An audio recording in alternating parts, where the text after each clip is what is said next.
Tại Thái Lan, quần đảo Phi Phi từng được gọi là thiên đường nơi hạ giới. Thế nhưng cũng như bất kỳ địa danh nổi tiếng nào, khai thác du lịch không bền vững đã khiến Phi Phi trở nên quá tải và ô nhiễm nghiêm trọng. Chỉ đến khi Covid-19 xuất hiện, trong khoảng thời gian tạm vắng bóng du khách, quần đảo Phi Phi mới dần lấy lại được vẻ đẹp vốn có bằng một tư duy làm du lịch mới.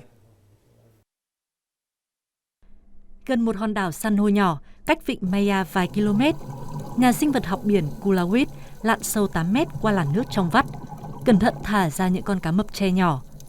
Nhiệm vụ của anh là khôi phục sự đa dạng sinh học ở khu vực này sau nhiều năm bị tàn phá bởi hoạt động du lịch mất kiểm soát. Cuộc khủng hoảng tồi tệ đến mức khiến các nhà chức trách buộc phải đóng cửa vịnh Maya vào năm 2018. Loài cá mập này sống ở đáy biển, chúng phải sống ở trong các rạn san hô. Chúng tôi đã đợi đến khi chúng đạt đủ chiều dài 30 cm để tối đa hóa cơ hội sống sót của chúng. Mục đích là khi trưởng thành, chúng sẽ ở lại đây, sinh sản và giúp phục hồi quần thể các loài.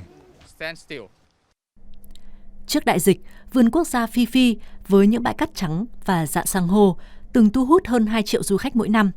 Trong đó, vịnh Maya với vẻ đẹp nổi tiếng từng xuất hiện trong The Beach, bộ phim năm 2000 có sự góp mặt của tài tử Leonardo DiCaprio, ghi nhận tới 6.000 du khách mỗi ngày đến bãi biển nhỏ hẹp, dài 250 mét. Như hệ quả tất yếu, dòng người nườm nượp kéo đến trên những chiếc thuyền máy ồn ào. Ô nhiễm mất kiểm soát đã tác động rất lớn đến hệ sinh thái của khu vực. Độ phủ của san hô đã giảm hơn 60% chỉ trong hơn 10 năm. Khi đại dịch Covid-19 ập đến, số lượng du khách giảm xuống gần như bằng không. Điều này đưa toàn bộ quần đảo vào tình trạng dưỡng bệnh.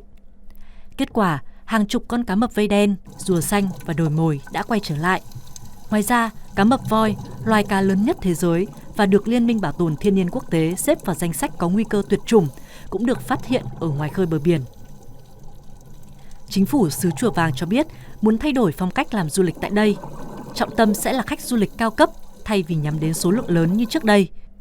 Ngoài ra, các thuyền sẽ không còn được phép neo đậu gần bãi biển mà phải đưa khách du lịch xuống một cầu tàu cách xa vịnh. Các chuyến tham quan cũng được giới hạn trong vòng 1 giờ, tối đa 300 khách một chuyến. Công ty Singha Estate, sở hữu một khách sạn 200 phòng trên đảo, đã xây dựng một trung tâm biển dành riêng cho hệ sinh thái của quần đảo và tài trợ một số dự án, bao gồm tái trồng san hô và nuôi cá mập tre, cá hề. Chúng tôi muốn đảm bảo rằng mọi người đều được giáo dục và có trách nhiệm với môi trường. Đó là lý do tại sao chúng tôi thành lập Trung tâm Khám phá biển, nơi chúng tôi cho du khách thấy thế nào là đa dạng sinh học, mối quan hệ giữa hành vi của bạn và những tác động đến san hô.